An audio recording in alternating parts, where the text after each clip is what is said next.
Muhammad Yusuf Kalla sebagai Presiden dan Wakil Presiden Republik Indonesia akan semakin memaksimalkan perolehan suara capres dan cawapres 12,3 juta, jumlah yang sangat besar, dan menurut survei lebih dari 63%. Dan kita tahu bahwa Partai Kebangkitan Bangsa, ini judulnya Mengapa Nahdien Pilih Jokowi. Nah, ini buku ditulis oleh tim di Garda Bangsa dan teman-teman JJ Bangkit.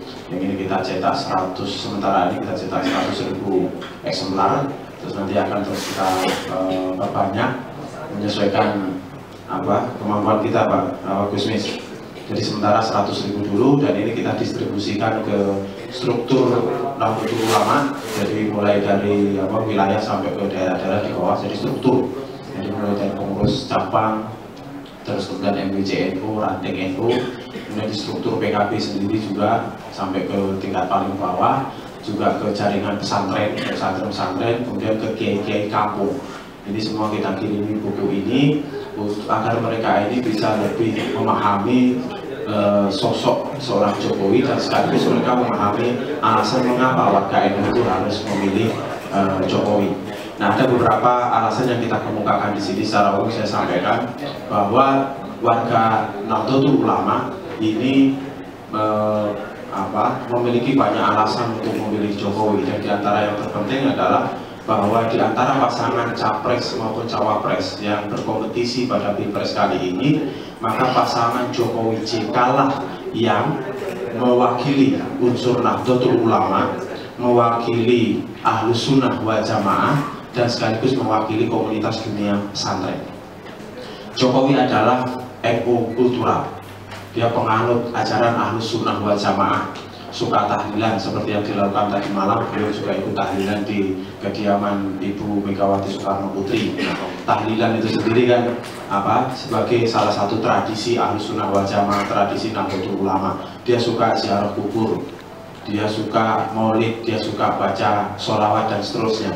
Jadi tradisi-tradisi ini biasa dilakukan atau diamalkan oleh Pak Jokowi. Di luar itu, Bu Jokowi juga saya mendapatkan informasi dari teman-teman di PCPKB di Solo bahwa Bu Jokowi itu pernah menjadi pengurus Fatayat NU tahun 2005 sampai 2010. Nah, Fatayat NU ini kan badan otonom dari Nahdlatul Ulama. Nah, jadi kalau dari sudut pandang darah ke-NU-annya Jokowi ini bukan hanya jelas tapi sangat jelas, kira-kira gitu. Nah, yang kedua Pak JK-nya. Nah, Pak JK ini juga mewakili unsur NU karena beliau ini masih menjabat sebagai mustasyar pengurus besar Nahdlatul Ulama. Mustasyar itu semacam dewan penasehat.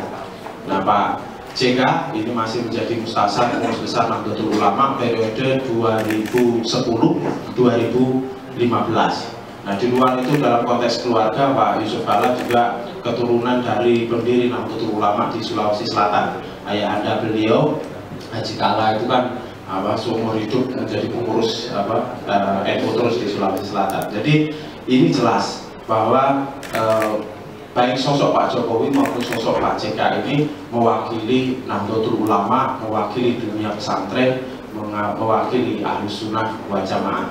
Nah, yang kedua yang menjadi alasan utama juga mengapa warga NU atau kaum Nahdien ini harus memilih Jokowi adalah karena Pak Jokowi dan Pak JK ini menawarkan kepemimpinan baru yang menjadi alternatif dari kepemimpinan yang ada selama ini.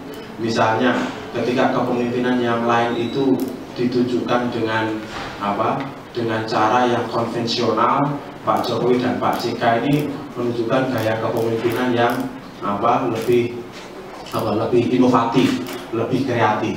Pada saat kepemimpinan yang lain itu misalnya bermewah-mewah, Pak Jokowi dan Pak JK menunjukkan dengan gaya kepemimpinan yang sederhana. Ketika kepemimpinan yang lain ini berorientasi pada pencitraan, kepemimpinan Pak Jokowi JK ini apa adanya, tulus. Ketika kepemimpinan yang lain ini formal dan kaku, Pak Jokowi JK kepemimpinannya lebih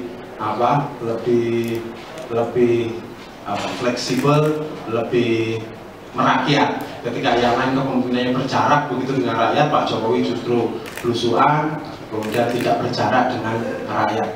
Ketika yang lain misalnya memiliki sekian banyak beban masa lalu, Pak Jokowi JK justru tidak punya beban terhadap masa lalu. Nah, ini tentu saja menjadi alternatif dari seluruh kepemimpinan yang ada dewasa ini. Dan yang terpenting adalah bahwa jika kepemimpinan yang lain itu menawarkan mau'idhah hasanah, menawarkan nasihat yang baik, Pak Jokowi dan Pak JK ini menawarkan uswatun hasanah, teladan yang baik. Jadi yang lain hanya ngomong, yang lain berretorika, yang lain berjanji. Pak Jokowi dan Pak JK ini memberikan contoh, memberikan teladan, memberikan bukti. Jadi banyak sekali diferensiasi atau pembeda antara Pak Jokowi JK ini dengan gaya kepemimpinan yang lain yang selama ini menjadi kompetitor dari mereka berdua. Nah, alasan-alasan ini merupakan alasan-alasan utama mengapa warga Nahdlatul Ulama kaum Nahdien ini harus memilih Jokowi dan JK. Ada banyak alasan yang lain yang ditulis dalam buku ini, nanti silahkan teman-teman bisa baca.